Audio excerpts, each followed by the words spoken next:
আউযুবিল্লাহি মিনাশ শাইতানির রাজিম বিসমিল্লাহির রহমানির রহিম। আনুপাতিক পদ্ধতির পিআর নির্বাচন হলে এটা ইসলাম সম্মত নয়। কারণ সূরা আনাম 116 নম্বর আয়াতে আল্লাহ তাআলা বলেন, বিসমিল্লাহির রহমানির, আর যদি আপনি পৃথিবীর অধিকাংশ লোকের কথা মেনে নেন তবে তারা আপনাকে আল্লাহর পথ থেকে বিপদগামী করে দেবে। তারা শুধু অলীক কল্পনা অনুসরণ করে এবং সম্পূর্ণ অনুমান ভিত্তিক কথাবার্তা বলে থাকে। সূরা আনাম 116 নম্বর আয়াত। পিআর হচ্ছে প্রতীক নির্বাচন, আর ইসলাম কিন্তু প্রতীক নির্বাচন বৈধ নয়। ইসলাম নেতা নির্বাচন বৈধ। নেতাদেরকে নির্বাচন করার পদ্ধতি ইসলামে আছে।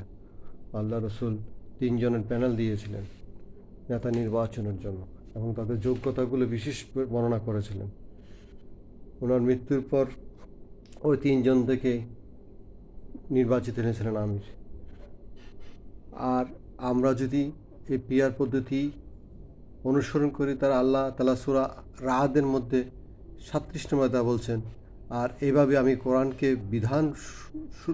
বিধানরূপে আরবিতে নাজিল করেছি, তোমার নিকট জ্ঞান পৌঁছার পর যদি তুমি তাদের খেয়াল খুশি মতো অনুসরণ করো তবে আল্লাহ ছাড়া তোমাদের কোনো অভিভাবক রক্ষাকারী নাই। রক্ষাকারী থাকবেন না। আপনি যদি খেয়াল খুশি মতো ইসলাম অনুসরণ করেন, আল্লাহর বিধান বাস্তবায়ন করার চেষ্টা না করেন, তাহলে আল্লাহর অভিভাবক তো হারাবেন এবং আল্লাহ রক্ষাকারী হবেন না। আশা করি এই পিআরের বিরুদ্ধে আমার এই প্রতিবাদ ইনশাআল্লাহ চলবে। পিআর চাই সাধারণ নির্বাচন পদ্ধতি, ইসলাম পদ্ধতি, সকল ধর্মের লোক মিলে নেতা নির্বাচন। রসুলকে যেরকম মদিনা সুন্নাতের মধ্যে সকল ধর্ম নির্বাচন করেছেন, সেরকম নির্বাচন চাই।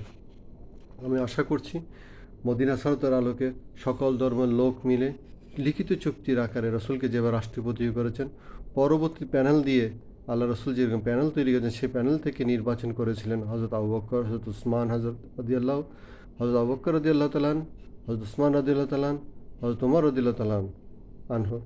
এইভাবে নির্বাচন পদ্ধতিটি সে প্রথম গণতান্ত্রিক নির্বাচন পদ্ধতি। মদিনার রাষ্ট্রপতি ওর আলোকে ওই সিস্টেমে রসুলকে অনুসরণ করে নির্বাচন পদ্ধতি কামনা করছি। আশা করি আমার বক্তব্য বুঝতে সক্ষম। আসসালামু আলাইকুম রহমতুল্লাহ। ভুল ত্রুটি হলে ক্ষমা করে দিবেন। আসসালামু আলাইকুম রহমতুল্লাহ।